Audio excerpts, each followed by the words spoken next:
बार के इंटरव्यू पे, पीएसयूज के इंटरव्यू में, आईआईटीज के इंटरव्यू में ऐसे क्वेश्चन पूछे जा सकते हैं। अब आपको बोल दिया जाएगा अगर दो ही पेपर है, मैंने एक पेपर ए लिया हुआ है और दूसरा पेपर मैंने ए लिया हुआ है, अब दोनों ही पेपर को अगर मैं इसके ऊपर रखता हूं तो कौन सा ज्यादा लोड ले पाएगा। तो दोनों ही सेम पेपर से बने कि विड्थ सेम रखा जाए, ठीक है।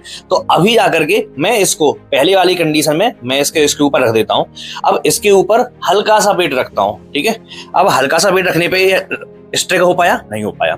अब दूसरी कंडीशन देखते हैं। हमने सेम कागज से इसको इस टाइप से फोल्ड करके इसके ऊपर रखा, इस कंडीशन में इसके ऊपर रखा तो ये इसके ऊपर बिल्कुल भी नहीं गिरा। देखो, आपसे ऐसा क्वेश्चन पूछा जाएगा, फिर बोला जाएगा अब आप इसके पीछे का रीजन समझाइए। इसके पीछे का सिंपल रीजन है बेंडिंग मूवमेंट। अभी जो हमने लोडिंग लगाई है, अगर हम दोनों एंड पर सिंपली सपोर्टेड बीम माने और सेंटर पर अगर हम लोड लगा रहे हैं तो जो बीम का फेल्योर होगा वो किसमें होगा? मैक्सिमम बेंडिंग मूवमेंट में। आपसे कुछ भी पूछ सकता है इससे रिलेटेड। अगर मैक्सिमम बेंडिंग मूवमेंट में होगा तो अगर यहाँ पर डब्ल्यू लोड है तो मैक्सिमम बेंडिंग मूवमेंट कितना होगा? WL/4 होगा।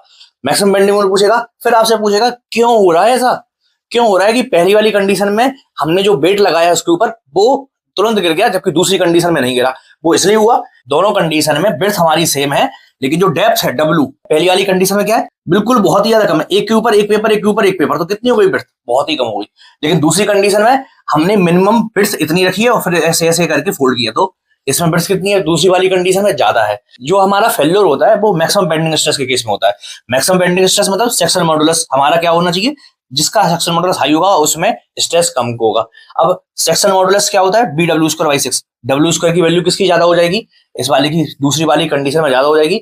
इसलिए जो हमारा दूसरा वाला सेक्शन जो हमने बनाया था उसमें वेट टिक जाता है जबकि पहले वाली कंडीशन में वेट तुरंत ही गिर जाता है।